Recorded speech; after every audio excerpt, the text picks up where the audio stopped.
to create new forms of collaboration between people. As I told you, you can form new kinds of companies, you can form new kind of banks, you can form new kind of insurance companies, you can form new forms of incorporation, you can form new kinds of messenger apps. You can create any different form of collaboration as you wish. And if people are willing to accept it and they're going to participate in it, that form of collaboration will become powerful.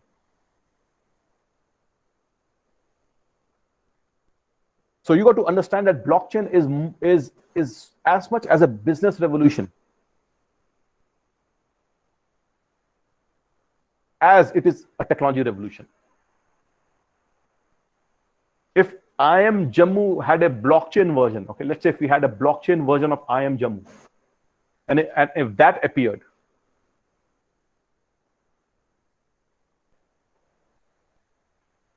it's quite possible that students from all over the world would compete to be in IIM Jammu.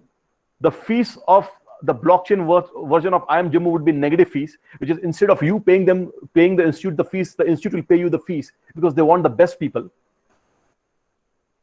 And you would be able to choose your job probably the very first month where you enter. It's all possible in blockchain version of IIM Jammu. And we will see how the education sector gets impacted as time passes by.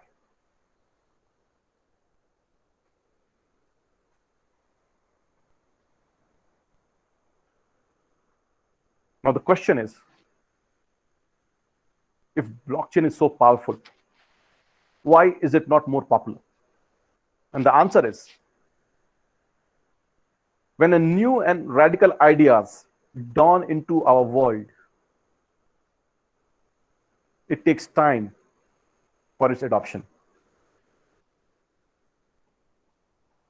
Democracy was introduced in 1780s in the world.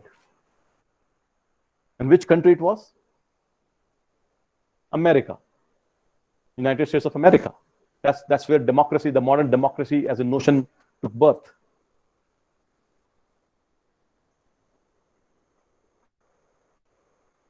We are in 2020. Even till now, all of humanity still does not live under democratic systems. You would think it's just common sense that people would want to be free. People would want to have more power to decide who governs them and how they get governed. But we have a next door neighbor, very next door neighbor, a giant neighbor, and that's not democratic. And there's another country called North Korea where people are virtual prisoners in their own country. And you would think that this would not be possible. How is it possible that we have discovered an idea like democracy and it's not there? Answer is, it has still not found adoption in 100% of the world. We still have people in the world who do not have access to electricity, even though this technology is available with us for more than 100 years.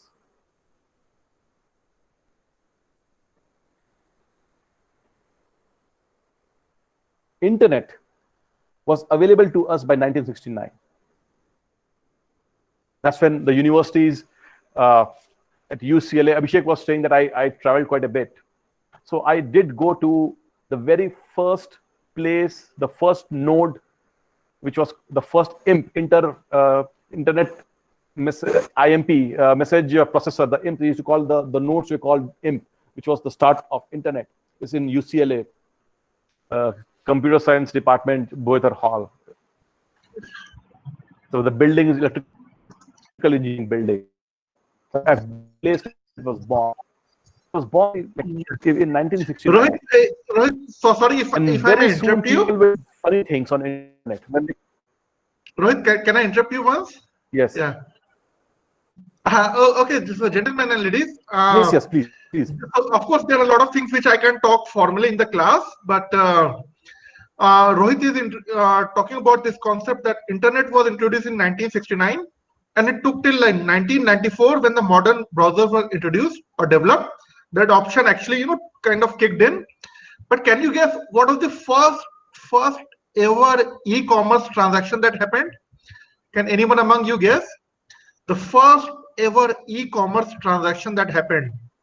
Of course, you have a paper next year, a course next trimester. But can anyone guess what is the first e-commerce transaction that happened on internet? When did that happen? Would anyone like to make guess? So it was in MIT. At MIT, and what was the thing that was transacted? Sir, I guess it was marijuana. Yes, I think it was 1972 or 1975.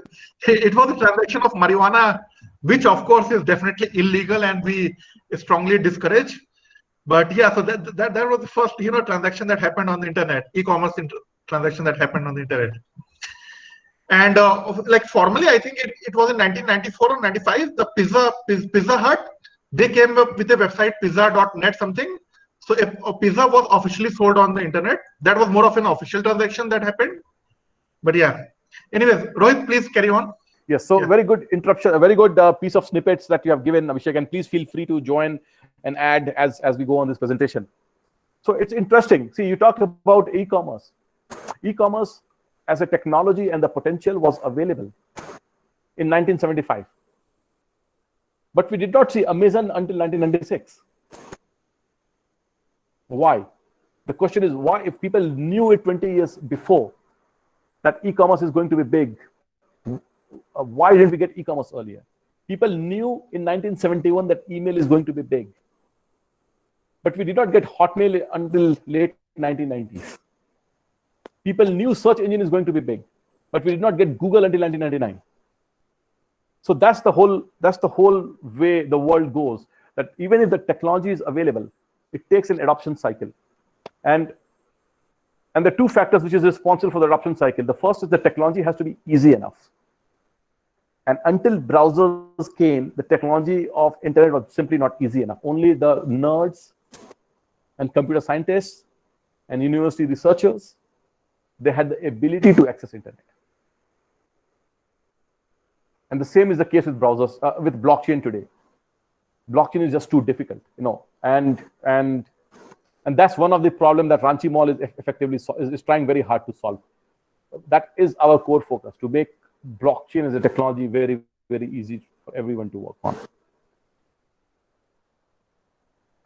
So blockchain story will be no different. It will take its time before it gets adoption. But just because blockchain today is not popular, it does not mean it is any less revolutionary like internet itself. And as Abhishek was saying, I'm a technology guy and I like to experiment. So I've experimented with a lot of things. I've experimented with AI. I've experimented with 3D printing. I've experimented, I've interacted with people in IoT space. But I made up my mind that I'm going to dedicate myself to blockchain. And that happened by 2016. When I was exploring all these technologies, is because I realized that blockchain is internet to the power of 100. That's the impact that's going to make.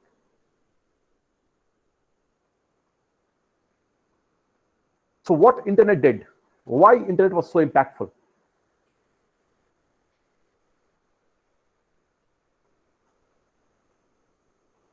Internet was impactful because it connected people with newer sources of information. And blockchain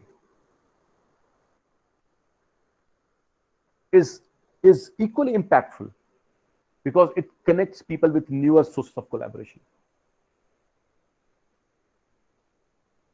Currently, at this point of time, if you look at your collaborative,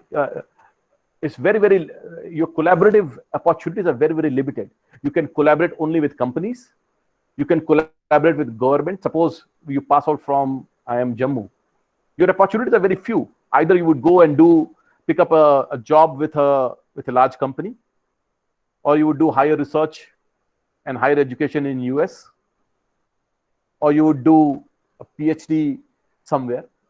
So as a graduate of IIM Jammu, your collaboration opportunities to further your career is either government, is a university, or a private sector company. That's it. Can you collaborate automatically and through a very easy system, through a fellow student somewhere in US, in such a way that it can give you an earning and living? The answer is no. It's very difficult at this point of time. But when blockchain comes, and when blockchain is all pervasive, then all you need to do is to take a blockchain ID, find out an area of your collaborative interest, put your hat into that ring, jump into it, and not only are you earning, but you're also finding professional fulfillment. You're doing things that you really want to do. That's the fundamental opportunity and the fundamental value proposition for blockchain. So I'm going to talk about two forms of collaboration. One is, how do you decentralize investors? And second, how do you decentralize customers? So the way I'm going to structure it, I'm going to first give you a very small snippet, a very small briefing on both of these aspects, because RanchiMall has done that. In my previous companies,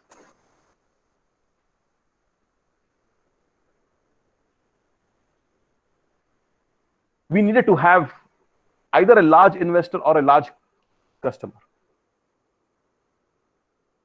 In RanchiMall, our investors are decentralized. We did what is in 2017, we did what is called as an initial coin offer. And we got investment from not large people, but our friends only. Very few, maybe 100, 150 friends. They invested in RanchiMall. But I didn't really have to go to a venture capital firm. I never had to make a presentation. I just told them this is what I'm doing, and they participated. So that's all it took. So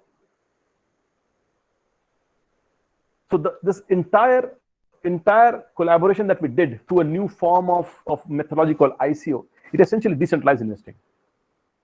But the real power came when we also realized that we don't have to sell anything to any customers. Before this, I was in a company called Ernst & Young, which is a consulting firm. And then I was in my own startup called Control Case, which is again working with MasterCard and Visa. And we used to do what we call as PCI DSS audits for them globally. But we definitely had to sell something in both of those companies. I needed to find customers. So sorry, guys, I'll just interrupt. Rohit, sorry, I'll just interrupt. So gentlemen, please. And ladies, I think Rohit is being just a bit too modest, because he introduced Control Case in just so low light. But Control Case, I believe it was one of the first and pioneer companies in the internet security and how to ensure the whatever transaction that are happening. That was, it's a big deal, guys. Control Case was a big deal. Rohit is being a bit too modest. So if I were you, I would have asked Rohit what was Control Case all about, So maybe Rohit, you can tell what Control Case was all about. Yeah. Okay. So Control Case, you're right. Right now. Okay. So Control Case was, I would say, just not India, but Asia Pacific first firm that was licensed for PCI DSS. So what happened was Visa was coming up with a new requirement, and it said that we're talking 2004, and it's exactly the year when Control Case was formed. So Visa came up with a new requirements, and it said that we want all our large banks and all the large merchants who are accepting Visa credit card, they need to be certified for internet security. And they specified the format as to how that internet security can happen. But they put a very tough condition. They actually put two tough conditions. The first tough condition they put was you need to ensure, suppose if any of those entities, if they get compromised or hacked, Then the certifying entity, like the person who would certify internet security for the large banks and the merchant, they'll have to pay all the money. That's the first condition they put. And the second condition they put was the insurance amounts are pretty high. So what happened that the biggest players of its time, the big four, KPMG, Ernst & Young, Deloitte, they refused to participate in PCI DSS. And that opened up a window of opportunity for us, control case. But PCI DSS was not a market at that point of time. Like there was no business. So none of the internet security companies also went there. But we, in control case, we figured out that opportunity, and we aggressively pursued visa for that. And visa was, essentially we were the only person in whole of India to have the PCI DSS certification. But when I looked at when I looked at Asia Pacific, there were at least 12 different countries where we were the only company that were allowed to do PCI DSS. So we were the only one in Korea, South Korea. We were the only one in China. We were the only one in Vietnam. We were the only one in Malaysia.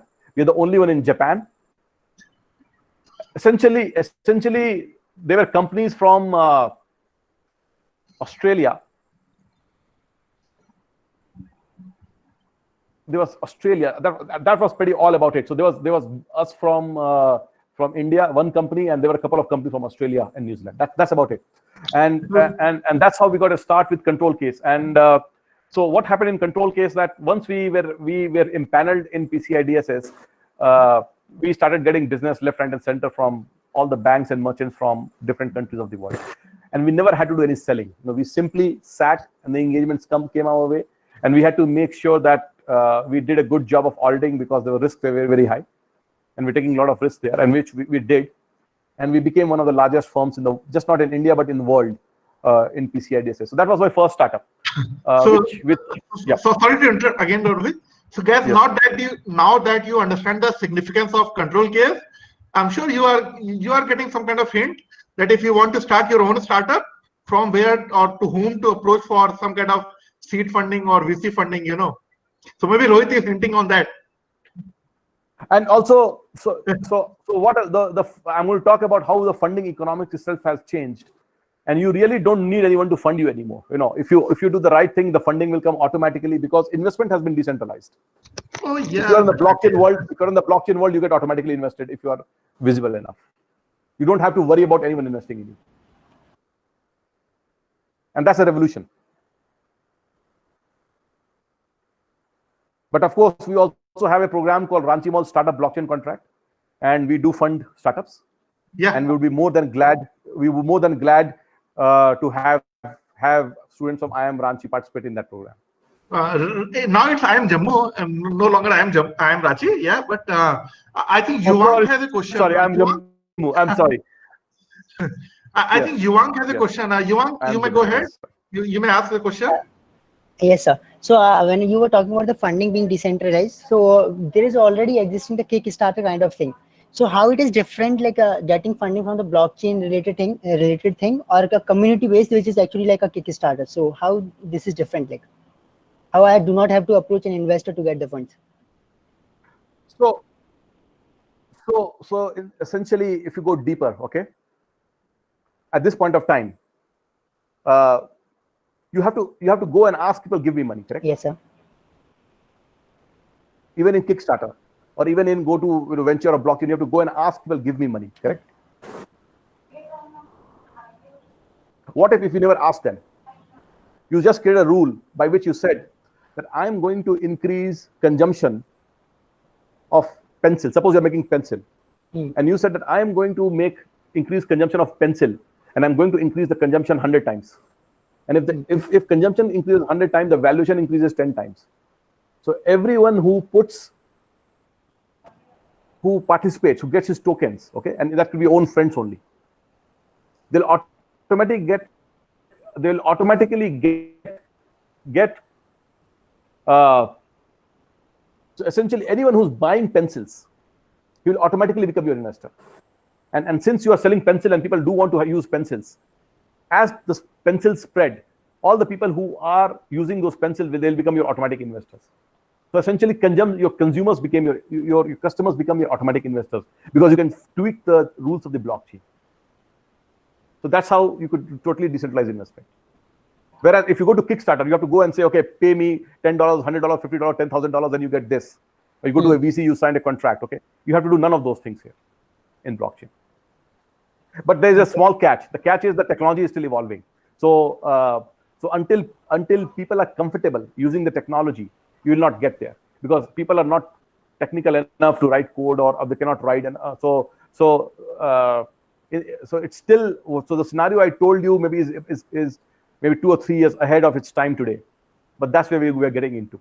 And that's what we are also working into. I have a follow-up question to this. So do I have to create my own blockchain for this, or already there exists a platform which I can be like a sub-chain of that platform, which will be like helping me in fund or tokenization of the my idea? No, you don't have to.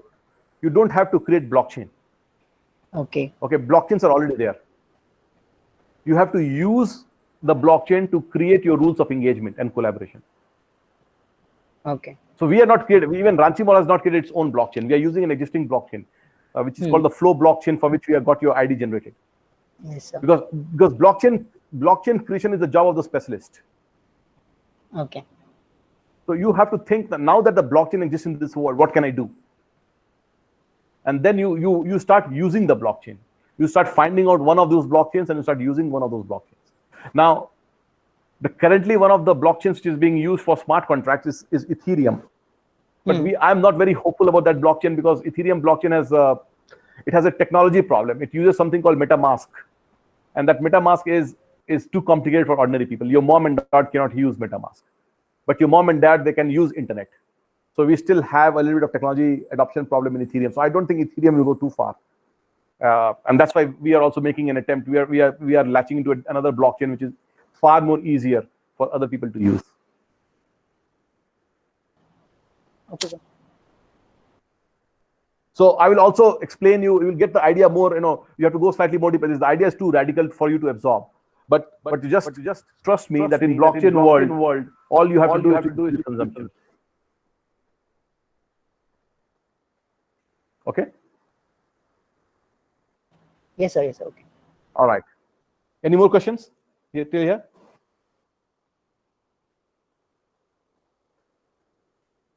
So I'll correct myself that this offer is available to IIM Jammu, and that was a slippage of mine because I was interacting with Abhishek so much for IIM Ranchi, so slippage of my tongue. So so I'll be more than welcome if students from IIM Jammu participate in our.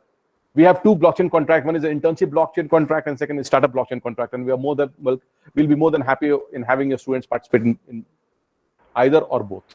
Yes, sir. Staff on this side. So what I'm going to do. Yes, sir.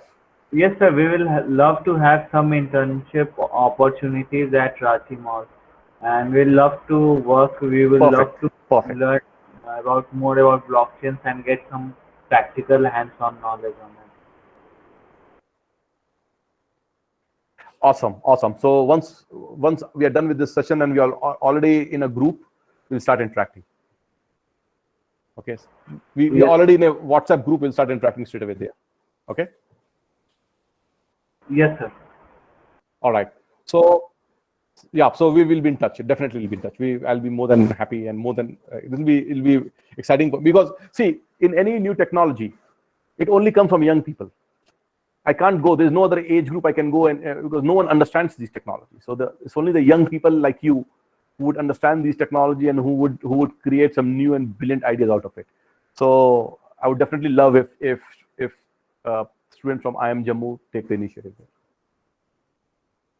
That's also a kind of people I also look forward for. Okay, why is my screen? All right. Okay, so what I'm going to do is I'm going to come back to this section at the end of my talk.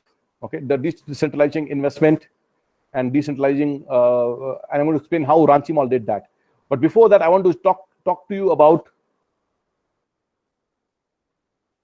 some other financial applications. Okay, and remember, blockchain is just not about financial application. You can also do a new form of Google. You can do a new form of Facebook. But I would like to take you through some financial application, and so that you can realize how awesome blockchain is.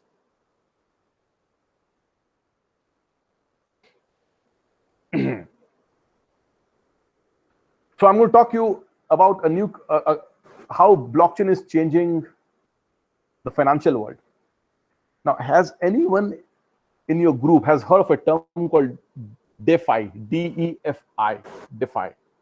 Has anyone heard about it? So what DeFi? DeFi stands for distributed finance, and it's one of the hottest areas today in blockchain. And why is it one of the hottest area? Is if you want to go to a bank as a customer and you ask what's the rate of interest, the rate of interest is very, very low in all Indian banks, but just not Indian banks, but also all the banks all over the world. The rate of interest rates are almost at the rock bottom. In some countries, it's almost negative, which is you get paid to take loans. It has happened in Switzerland, it has happened in Japan. And in blockchain, we can do what is called as continuous compounding of interest rate. That means there's a counter, and the counter starts immediately. And suppose you have put your money for 5 hours into a blockchain bank. You will be paid interest only for 5 hours. And that's not a possibility. That cannot be done with current day banking system.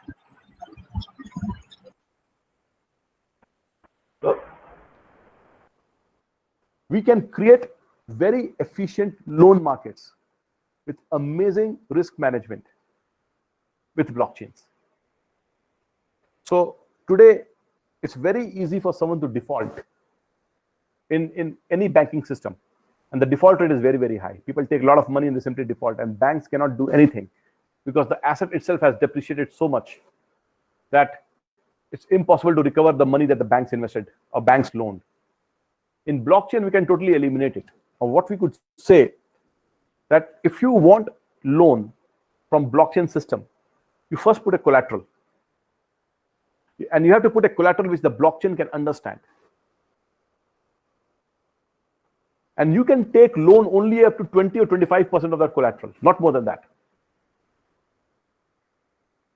And when you take that loan up to 20 and 25%, if you default, your collateral is automatically adjusted. It's automatically liquidated. So it's absolutely default rate. The default rate is zero in blockchain banks. And there are blockchain banks. If you search internet, there are banks. I will write on your WhatsApp group. I'll write some terms. Okay. So one is compound. You can go and search later on. Other is dy by dx. I'm writing in the Google group. The third is Aave. These are blockchain banks with zero possibility of default, continuous compounding rate of interest, and both the lender and the borrower, they can come in anytime and withdraw anytime without doing a single piece of documentation. How efficient is that? How powerful is that? It's a very powerful concept. And the banks of the present world, they don't realize what's getting their way is how much innovation which is happening in the bank world. We can create a blockchain event-based insurance products. So we have in blockchain, we have a concept called oracles. We can create oracles which will give a data that there is a cyclone or there is a tsunami somewhere. And that data cannot be tampered with because it's been verified by 100 different people. You cannot tamper with oracle data. And then everyone who has a certified house in the zone of disaster, he gets the insurance payments automatically from the blockchain. So blockchain is a revolution in insurance also. I talked about Oracle. We could have a trusted Oracle based off blockchain event-driven insurance product.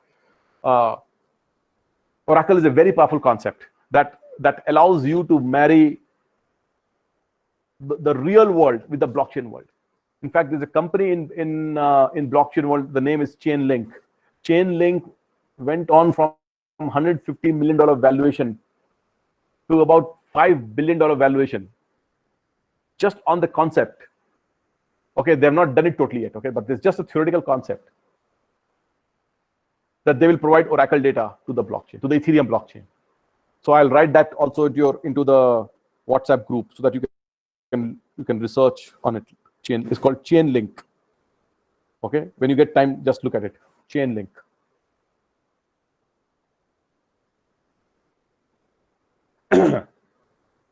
Now another revolution which has come. See, these are the new ideas that the blockchain world is bringing just in the financial world. Okay? And these are the ideas that have happened, that is real today. Now, when you go to a market, a stock market, you need to find a buyer and a seller. Okay, without a buyer and a seller, a stock trade cannot happen in an exchange, in a stock exchange. But these DeFi concepts, they have totally replaced counterparties. They have totally replaced counterparties, which means that you are a buyer, but you don't need a seller. And they have an idea called a liquidity pool. So they use a concept called liquidity pool. So there's no seller. You can simply go as a buyer and you are guaranteed to sell, to be able to buy or sell your stuff because there are liquidity pools. That's an amazing innovation.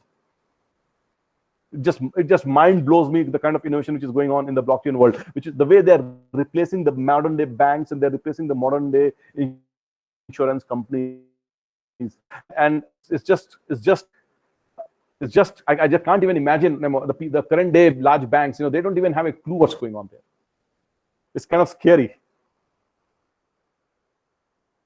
You can also create assets on the blockchain whose value mirrors the value of conventional assets like company stocks and national currencies.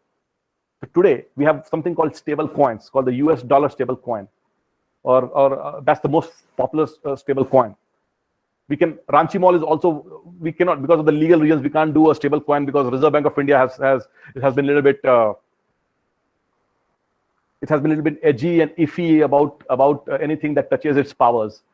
So we have to be very careful about that. But we have an innovation called UPI on blockchain.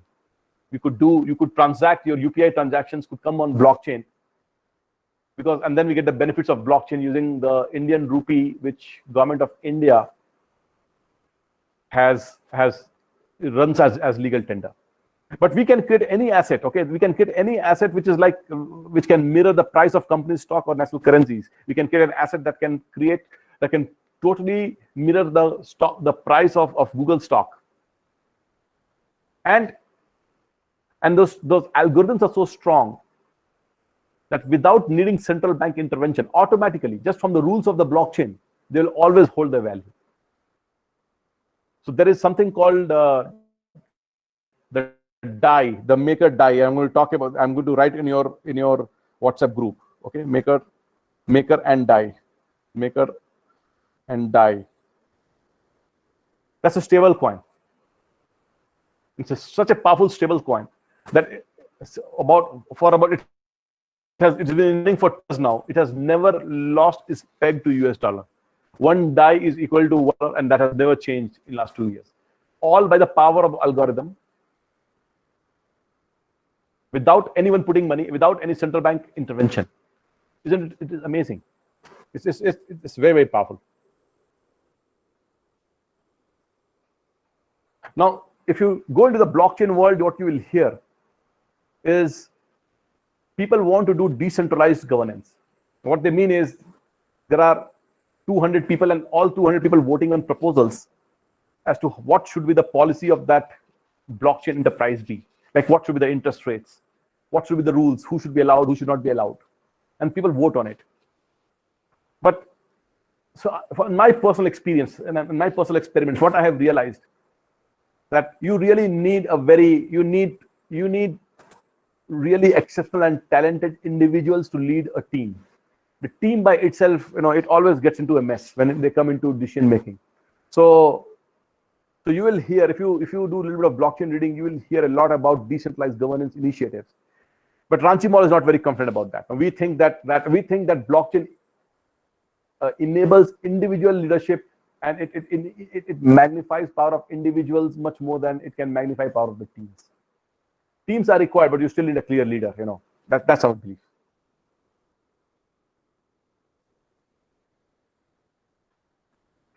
And so our approach, RanchiMall's approach, that we don't like systems where transactions are many and margins per transactions are low. So if you go to an exchange, a blockchain exchange or a stock exchange, the broker gets only 0.1% of the transaction. And you have millions of such transactions. We don't like that. What we like is our customers, when they come to us, they have the safety that their investment is absolutely safe, but also the gains that they get is unparalleled. And we did a product like that. We did a product called Bitcoin Bonds in 2017, in which we promised this I offered to very few of my friends. I did not offer to everyone. But basically what I told, that I am going to take money from you. I'm going to invest in Bitcoin. And if the prices of Bitcoin falls, all the losses will be mine. But if the prices of Bitcoin goes up, we'll share the gains half-half. And not only that, I'm going to give you a guaranteed rate of return for 3 years. So I gave about 12% and 13% guaranteed rate of return. And we had about 40 such people, 40 of my friends who invested in Bitcoin bonds, and we have had 2 withdrawals till now. The first person put 7,000, and in 3 years he took 44,000 rupees. The second person put 7,000 and he put 54,000 rupees. And the reason why I could do that, I could give that guarantee, was I sold a smaller amount of the bonds. I just sold that much amount of Bitcoin bonds whose money I can refund by 100%. So with that safety, our investors got an amazing rate of return. So that's what we believe in. What RanchiMall believes in, that we don't want to do those kind of transactions where the volumes are very, very high, but margins are very, very thin. We would rather have fewer volumes, very small volumes, almost zero volumes, but the rate of return of our investors are very, very high. That's our philosophy. And that's what we believe for banking products also. We believe that they should be designed, there should be fewer rules, fewer choices, but when people select those banking products, they should be, first of all, they should be safe. Safety is very, very important. And then the rate of return should be very, very high.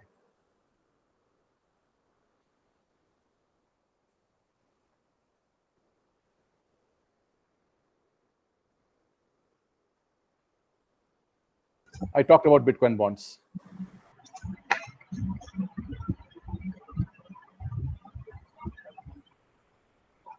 And I was telling you, one of the Indian people totally missed the stock price rally of Amazon, Facebook, Google, Berkshire Hathaway, Tesla. And they should not have to do that. In blockchain world, we can say that someone in US, he buys those stocks, creates a token on the blockchain, and those tokens get sold in India in Indian rupees. And when the prices goes up, the person in India can sell his token to either another Indian, or if there's no Indian available, the stock could be liquidated in US and the person can be paid in India. We can very easily do that in blockchain world.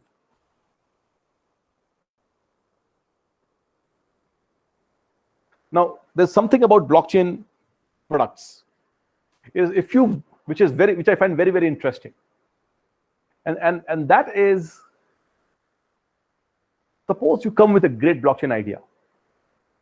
Okay, you have not executed anything, there's no technology, but you just came with a great idea. And you just got enough number of people to believe in you. Then it gets what is called as a one-time small bump. Essentially, the valuation of those blockchain tokens, it will like go 40 times, 50 times, 100 times in matter of days or matter of month. And you will get that bump only once in your life. Just once. But once the bump is over, your blockchain initiative is established. You will never be short of cash in your life. And we have two examples. So the first example I can give you is Ripple. Ripple's tokens were selling at 0.0001 cents per Ripple. And it bumped all the way up to 20 cents a Ripple. Okay, that's about like 1,000 times in matter of 3 months. And recently we are finding a phenomenon with a company called Chainlink. Chainlink has got a one-time price bump. It has got a price bump which is it started from again 0.01 cents, something like that. Went to 0.1, and last it was trading at around $11-12 one Chainlink token. Okay. Once you get the bump, then you stabilize. Then you really have to deliver. And Ripple has not delivered till. People are not seeing those products yet. It's a pretty old initiative in the blockchain age terms. Chainlink is very, very new right now. So I just give an example. So all of you will get a one-time bump. And I find it very, very interesting. It's like we have our own tokens called RanchiMall tokens. We did our ICO in 2017. And we also know we'll get a one-time bump, but I want to take that bump only after the products are ready and our technology is ready and people can use it. But I have that bump waiting for me. I know that, and I find it very, very interesting.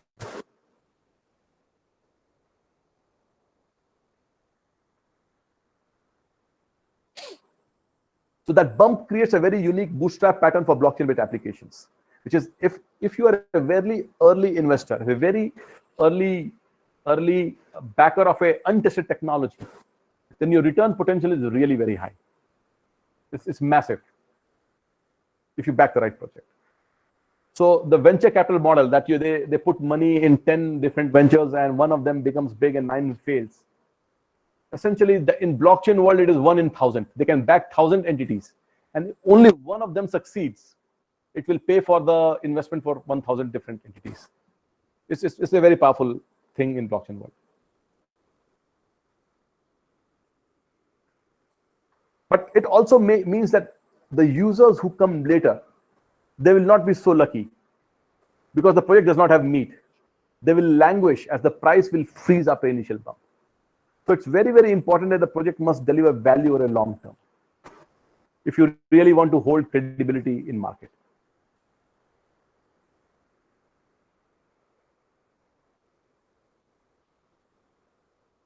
Another big innovation which has happened is usage of liquidity pool. So what in the order books for market making. So what this means is, suppose you are a stock market trader. So instead of trading, what you would do, you would say that I'm going to offer a liquidity pool. So suppose you are trading, Ethereum versus Bitcoin. Okay, that's the pair you are trading. One side is Ethereum, other side is Bitcoin. So you can join the liquidity pool by giving exactly the same dollar value of Ethereum as the dollar value of Bitcoin. So you could say you are putting $1,000 of Ethereum and $1,000 of Bitcoin, and that's your contribution to the liquidity pool. Now, if the price of Ethereum goes down with respect to Bitcoin, or if the price of Bitcoin goes down with respect to Ethereum, in both cases, the liquidity, as a liquidity pool provider, you don't lose because one goes down and other goes up. It's like a balance, it's like a seesaw. Your average will always be the same, but you will always get a transaction fees. You'll get a 0.3% transaction fees every time your liquidity pool is touched. And that's, again, a very, very powerful idea. So that is another innovation which has come in blockchain finance.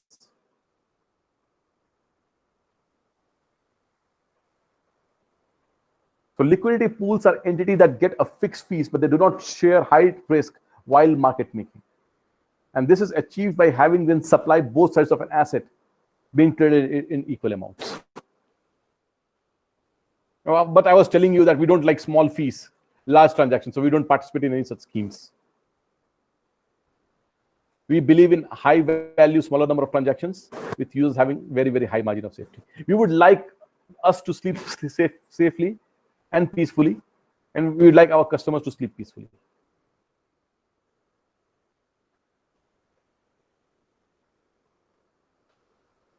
Now, the most common blockchain-based financial platforms, they use blockchain-based rules to to match borrowers with lenders. And I've already talked about this is a concept in the banking. What they do is they automatically find who is the best borrower and who is the best lender. And they define the rules of collateral in such a way that there's no default possible. I've already talked about you, so I'll skip this part.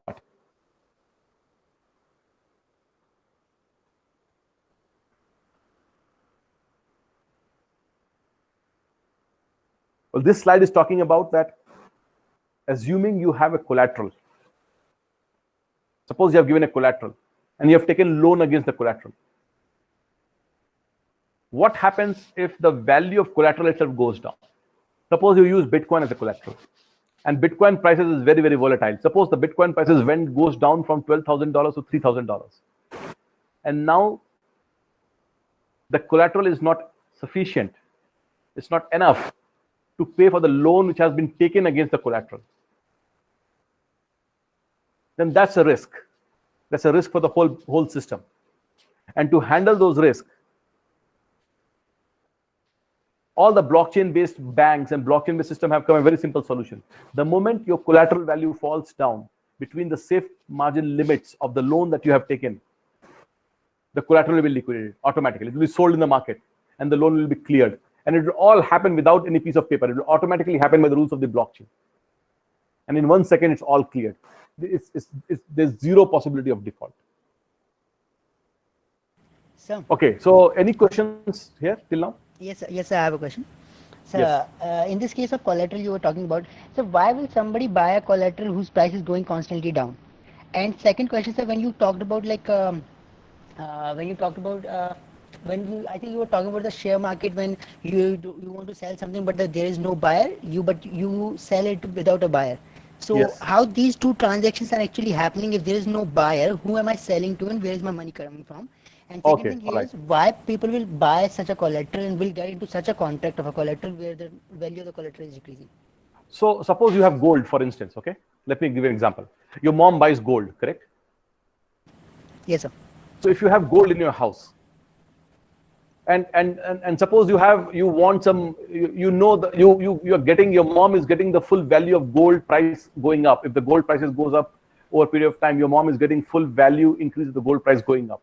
But if you want some cash in between, okay, suppose you want a small cash, a small loan against that gold, so that you can meet, you could meet that liquidity requirement without selling the gold. Then you would take a loan against that gold, correct? Yes, sir. It's the same idea. The idea is that people have Bitcoins and they have Ethereum, and they're not using it anywhere, and they want to lock into the price increase of the assets. So they don't want to sell the assets because they know the price is going to go up. But they still need money because they have to fly somewhere to US, or they have to do a new business. They still want some money without selling their Bitcoin. So how would they do that? They'll put their Bitcoin as a collateral and take a loan against it. And it's their responsibility to make sure that the collateral value is high enough to cover the loan. Because the moment collateral value starts shrinking and the prices start falling, then the loan is higher than the collateral, and then the system will automatically liquidate it. Okay? So that's the reason why people go for collateral. They basically want the locked assets to give them some money and some temporary loans so that they can use it. And that's a huge market. And second, I talked about you are buying in the stock market, but there's no seller, and how that happens. And that happens because of this concept called liquidity pools, which is again an innovation of blockchain. So you are not selling to a seller, you are selling to a liquidity pool provider. And the liquidity pool provider gets the transaction fees. He gets 0.3% of the transaction. Okay. So the liquidity pool guy is an innovation. So it's the guy who has whatever you are buying and selling. Suppose you are using gold and Indian rupees. Okay, let's say gold and Indian rupees were to be bought in the blockchain. So he will provide exactly the same amount of gold as he'll bring in the value of the gold, and the value of Indian rupees will exactly be the same. So if the gold prices goes down, his rupee valuation is going up. He can buy more gold from the same rupee. And if the gold prices goes up, then obviously his gold value has gone up. So in that case, if you are a liquidity provider, you are not losing anything, just nothing. And your loss is potentially zero, but you are getting a fees, a transaction fees every time someone buys and sells. So what happens is people take they are buying or selling against the liquidity pool provider, and the liquidity pool system is such that more and more liquidity providers come in and they go out, and the system works out, the system balances out. Okay, so that's the question, your second question. You also had a third question, I don't know whether I got that one on. You had a third question too. No, sir, I had two questions only. Okay, perfect. Did you get Sir, answer to those questions? Sir, hello. Yes, I can hear you. Yes, sir. I have a question. Like this, is this liquidity pool is same as the brokerage firm that also No, charges some fee, and they can keep the stock if you're going to sell. Is it same as? no, it's not same. So what a brokerage firm does is a brokerage firm, it matches, it essentially, instead of you directly selling to stock market, the broker sells on behalf of you in the stock market. So that if there are stock markets have rules of compliance, and every person cannot meet it.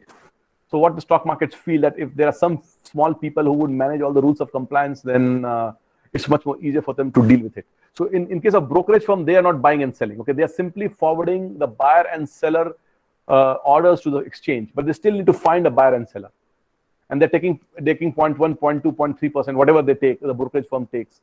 India Bulls is an online broker. ICICI Direct is an online broker. So they are not liquidity pools. The liquidity pool as a concept does not exist in current day markets. It only exists in the blockchain world because it's an innovation. Yeah, go ahead. Yeah.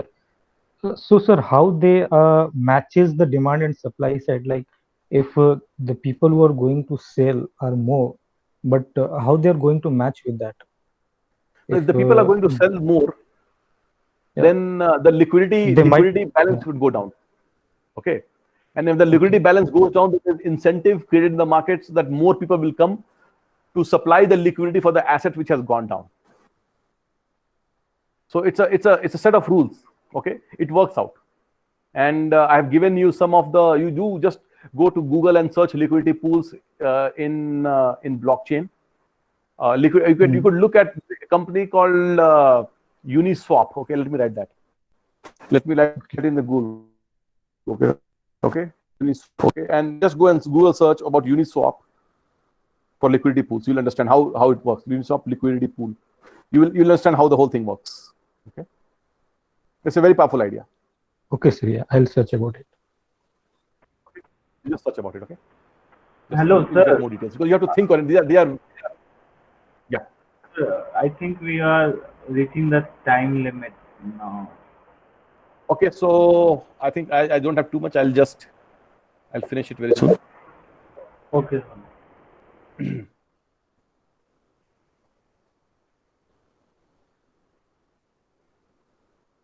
So there are interest rate models for blockchain-based bank, and in a blockchain-based bank, the interest rates are based. There's the interest rate model as to what interest rate they offer, and it basically depends on the how much money, how much of the asset which is available to be lent is utilized. Okay, so if you have 90% utilization, then your rate of interest will be higher for both borrowers and lenders. And if, let's say, an asset which is being lent is only 10% utilized, your rate of interest is very, very low. So they have this called interest rate models. Again, it's a very, very important. It's a very, very powerful concept out there. And in this case, the blockchain-based banks, they are again a very, very big innovation, which is currently the interest rate is set by central banks and is arbitrary.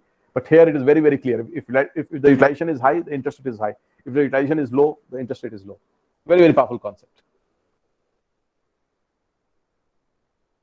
And whatever the difference, suppose a blockchain-based bank, it gives a rate of interest. Okay, there's a difference between, obviously the lenders will pay the people who lend, okay, and people who borrow. Borrowers pay more and lenders get out less. So there's a difference, which is called the banking margin, and that difference goes to the owners of the blockchain, ownership token. That's how the valuation of the blockchain system goes. So we have a blockchain bank initiative also. We have we are creating also a bank, as well. And we think that our bank, because our technology is so simple, it will be bigger than Ethereum-based banks. And our strategy is in the banking is we would be very careful in picking the collaterals, okay? And we would like people to be locked into collaterals for 3 to 4 years, and they are long-term assets. So the most of the gains of the people will come because we locked them into some of the best collaterals that we researched. So that's our strategy in the banking, that we would want to come up with such collaterals like Google stock, which or Facebook stock, which we know will keep on increasing in price over a period of time. Bitcoin is another collateral. We believe Bitcoin will go up in price over a period of time. But they take some time. It takes some time. It takes 3 or 4 or 5 years to get there. So we would like people to be locked for 4 or 5 years, have some very high collaterals, and people are not making money on what they borrow and what they lend. They're making money on collaterals. That's our strategy for the bank.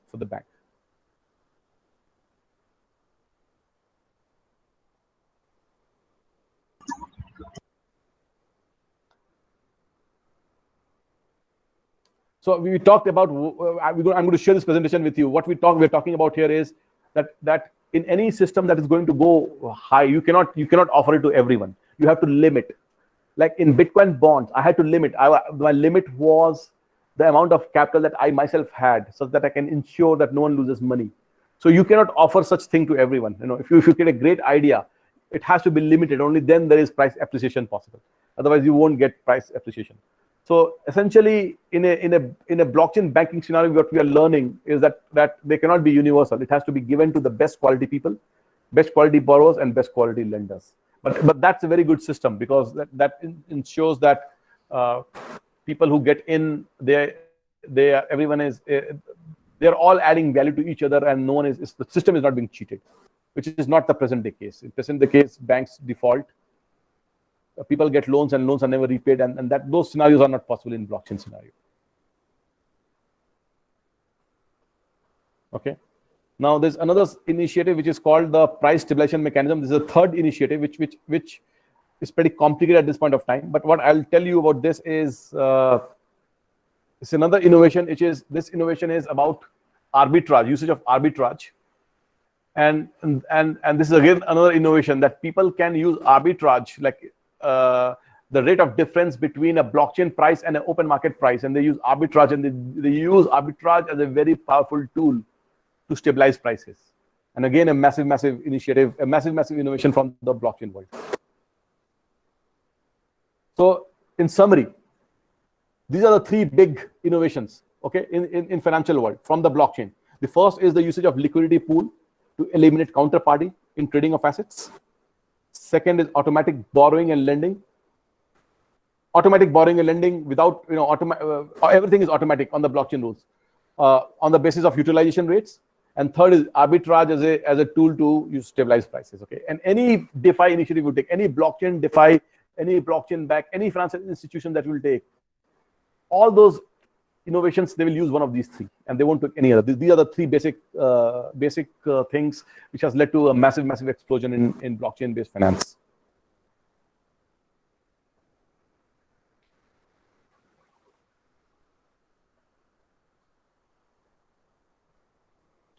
Cool. So that was me. I'm done. Sir, is there any other questions? Yeah. Is there any other questions? And yeah. Yes, sir. One question. Yeah.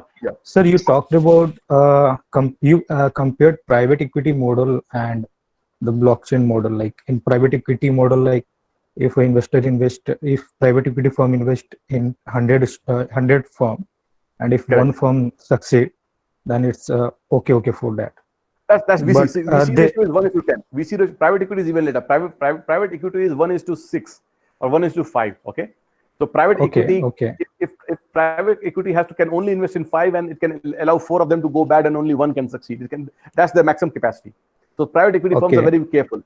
Venture capital can go to 10. Okay, they can invest into 10, and they can if 9 fails, they can still survive with 1 guy who is successful. And the blockchain can go up to 1,000. Yes, sir. So you also talked about that the one-time bump, right? Yes. So, but in case of private equity or venture capital, they generally wait for around 5 and 10 years, and they finally exit the investment with a return of 30 to 35% generally. But with the blockchain model, like to get a one-time bump, how long an investor has to wait to get a one-time bump? Well, our time spans are very small. Okay, so the one-time bump comes within first 3 years of the blockchain. Okay. It's not mandatory. See, so I was telling about one thing which I did not talk about was how did we eliminate customers. We have so our funding comes from because we are using Flow as a blockchain, and we use Flow. We realize that Flow has still not got that one-time bump. Okay, that one-time bump is still remaining on Flow. So what we figured out is that if we can make some great products on Flow will get a one-time bump, and that one-time bump will pay us for all our expenses that will take for a couple of years. So we have been investing money in Flow. We invested in 2017, 2018, 2019, 2020. We are only investing money in Flow because we know that one-time bump will happen. So now for Flow has been into existence for 7 years till now, and the bump has not happened yet. But the bump will happen. We know it will happen, and that's our business model. And because the bump is going to happen, I can safely invest into the blockchain products of Flow blockchain. And when the bump happens, I'll be paid handsomely. And once that bump happens, along the way, we'll also have some new products, new ideas. And since it's very, very new and very, very innovative, some of the things we have done in the blockchain world has never been done in the world before. So it's a learning experience for us, but we'll also contribute with new ideas and new technologies to the world, which they don't have today from Ethereum. Okay. Sir, one more question. Like you talked about the usage of arbitrage. I just wanted to know, like, if this blockchain is so computerized and so fast and quick, so there shouldn't be any price differences and there shouldn't be any arbitrage profit. No, so blockchain is not fast. Blockchain is not fast. See, that's what blockchain is not fast. Blockchain is slow. Okay. So now, if you read a theoretical book, okay, if you look at what is called as efficient market hypothesis, have you heard of that term? Efficient market hypothesis? Yes, sir. So essentially in finance, there's this concept called efficient market hypothesis, which says that markets will correct any price difference instantly. So there is no arbitrage possible. But that's not what we see in blockchain world. Okay, we see in blockchain world there are massive arbitrage possibilities. Okay, so if you are a trader and if you want zero risk, absolutely zero risk way of earning, you can very easily find arbitrage possibilities in US dollar and USDC, which is the blockchain version of US dollar, or DAI and US dollar. And so there are always tons and tons of arbitrage possibility, and it never goes away. That's what we are seeing. It's not an efficient market. Okay. Yeah. And arbitrage is also, but the most interesting fact is arbitrage has been used as a tool to stabilize, to give value, like to solve system problems, to create stabilization, to make sure that people conform to the rules. And that's so interesting. We never saw arbitrage as a positive force. We just saw that arbitrage was something that is like some small time traders, they make money, like short-term money. But that's not, the meaning of arbitrage has totally changed in blockchain world. It's being used as a powerful force, real power, to be able to enforce the rules of the blockchain. And that's very, very powerful. Yes, sir. Okay. Any other questions?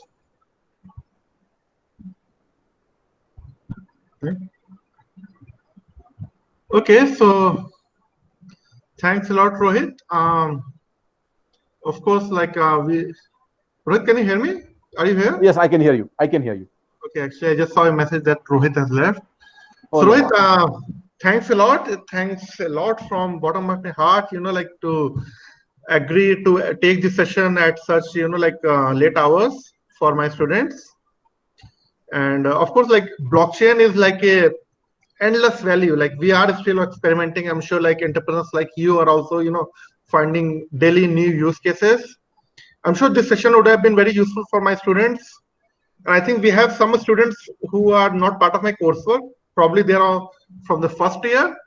And currently first year midterm examinations are also going on. Okay. So I sincerely appreciate, student coming out, taking out the time to attend this session despite the midterm examinations. And I'm sure this is like one of the first event we had on the blockchain, and we'll have a series of such event in the future. and we'd definitely love to host you also, to come to physically our campus. And because I noticed one thing that in this session, we could hardly get the 10 or 20% of the energy which you usually bring. But that is the limitation of the medium, like the constraint of the medium which we are using right now. Yes. So we definitely love to, host you in the future. And if any of the student, if they want to add on something, maybe they can. This is the right time if they want to add on anything.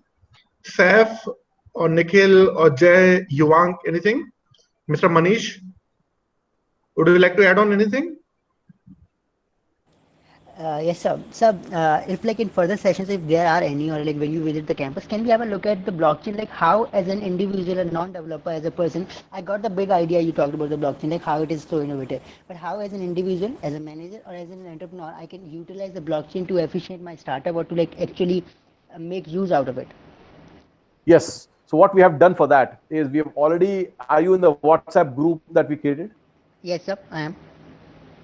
So what we'll do is we have put people, okay, so we will once your exams are over, we will actually take you to the blockchain, actual blockchains, the nuts and bolts of the blockchain. Now you have to realize that the technology is still evolving, but we still have done some amazing stuff, technology work in the blockchain, and we'll take you through this, and then you will get a first-hand feel as to how can you use and do blockchain.